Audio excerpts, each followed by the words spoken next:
వర్తమానం వార్తలకు స్వాగతం. నేను మీ భాష. ఈరోజు వార్తల్లోని ముఖ్యాంశాలు.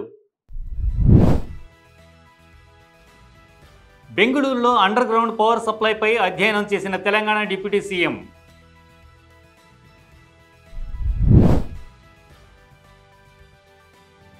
పర్యావరణ పరిరక్షణకు ప్రత్యేక నిధి ఏర్పాటు ప్రతిపాదించిన మంత్రి సీతక్క.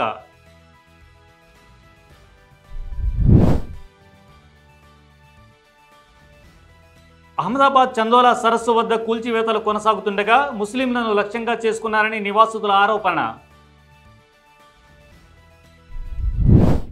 తెలంగాణ డిప్యూటీ సీఎం మల్లు భట్టి విక్రమార్క మంగళవారం బెంగళూరును సందర్శించారు. అక్కడ అమలవుతున్న అండర్ గ్రౌండ్ విద్యుత్ సరఫరా వ్యవస్థపై ఆయన అధ్యయనం చేశారు. ఈ సందర్భంగా ఆయనతో పాటు Telangana Transco CMD Krishna Bhaskar, discom CMD Musharraf Ali కూడా ఉన్నారు. వారు కర్ణాటక విద్యుత్ శాఖ అధికారులతో చర్చలు జరిపారు.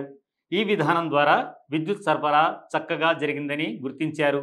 భట్టి విక్రమార్క మాట్లాడుతూ జనసాంద్రత ఎక్కువగా ఉన్న పట్టణ ప్రాంతాల్లో అండర్ గ్రౌండ్ కేబుల్స్ ఉపయోగపడతాయన్నారు.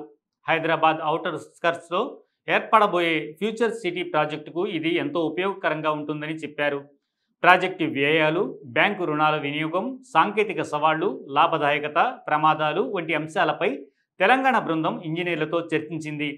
బెంగళూరులో 2018-2019లో ప్రారంభమైన ఈ ప్రాజెక్టు కింద ఇప్పటి వరకు దాదాపు 7,400 కిలోమీటర్ల పై విద్యుత్ లైన్లను అండర్ గ్రౌండ్ కేబుల్స్గా మార్చినట్లు అధికారులు తెలిపారు. అనంతరం తెలంగాణ బృందం నగరంలోని వివిధ ప్రాజెక్టు ప్రాంతాలను ప్రత్యక్షంగా పరిశీలించింది. రాష్ట్ర పంచాయతీరాజ్ గ్రామీణాభివృద్ధి శాఖ మంత్రి సీతక్క రాష్ట్రంలో పర్యావరణ పరిరక్షణను బలోపేతం చేసేందుకు water, land and trees act వాల్ట్ ఆధీనంలో ప్రత్యేక నిధి ఏర్పాటుకు ప్రతిపాదనను కేబినెట్కి తీస్తామని చెప్పారు. సచివాలయంలో మంగళవారం నిర్వహించిన రాష్ట్ర వాల్టా అథారిటీ సమావేశానికి ఆమె అధ్యక్షత వహించారు. ఈ సందర్భంగా మంత్రి సీతక్క మాట్లాడుతూ రాష్ట్ర రాజధానిలో వాల్టా చట్టాన్ని అమలు చేసే బాధ్యతను Hyderabad disaster response and asset protection agency హైడ్రాకి అప్పగించనున్నట్లు వెల్లడించారు.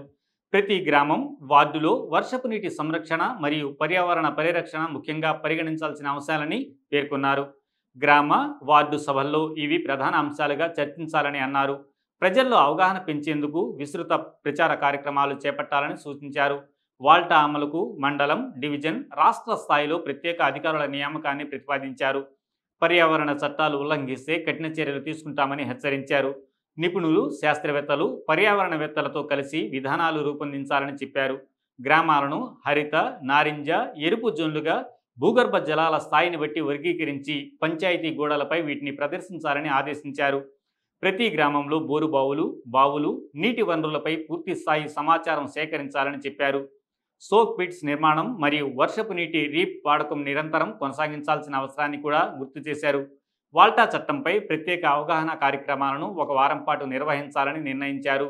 ఎంపీలు, ఎమ్మెల్యేలు స్థానిక అధికారులతో కమిటీలను ఏర్పాటు చేసి వాటిని తరచుగా సమావేశించాలన్నారు.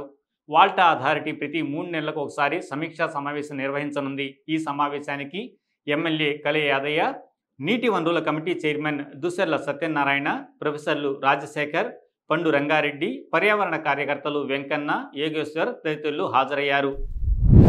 అహ్మదాబాద్ మున్సిపల్ కార్పొరేషన్ ఏఎంసీ మంగళవారం పోలీసుల సహకారంతో చందోలా సరస్సు పరిసరాల్లో 2వ దశ కూల్చివేత చర్యలు చేపట్టింది. సియాసత్ నగర్ మరియు బెంగాలీ వాస్ ప్రాంతాల్లోని అక్రమ నిర్మాణాల పేరుతో ప్రధానంగా ముస్లిం కుటుంబాలు నివసిస్తున్న ఇళ్లు లక్ష్యంగా చేసుకున్నారని ఆరోపణలు వెల్లువెత్తుతున్నాయి. ఏప్రిల్లో జరిగిన మొదటి దశలో 1.5 లక్షల చదరపు మీటర్ల ప్రాంతాన్ని ఖాళీ చేయగా ప్రస్తుతం 2.5 లక్షల చదరపు మీటర్లకు పైగా భూభాగాన్ని ఖాళీ చేయాలని ఏఎంసీ లక్ష్యంగా పెట్టుకుంది. పహల్గాం దాడి తర్వాత గుజరాత్లో అక్రమ వలసదారులపై పెద్ద ఎత్తున తనిఖీలు ప్రారంభమయ్యాయి. చందోలా సరస్సు ప్రాంతం నుంచి 1000 మందికి పైగా వ్యక్తులను బంగ్లాదేశీయులుగా అరెస్ట్ చేయగా వారిలో 850 మందికి పైగా భారతీయులుగా నిర్ధారమై విడుదలయ్యారు. ఇది ముస్లిం ప్రజల 2000 ఇళ్లను ఇప్పటికే కూల్చివేశారు. ఇప్పుడు మరో 6500 ఇళ్ల కూల్చివేత జరుపుతున్నారు అని minority coordination committee convener Mujahid Nafees ఆరోపించారు. పునరావాసం లేకుండా ఇళ్లు ధ్వంసం చేయడం అంతా అరాచక చర్యగా అభివర్ణించారు.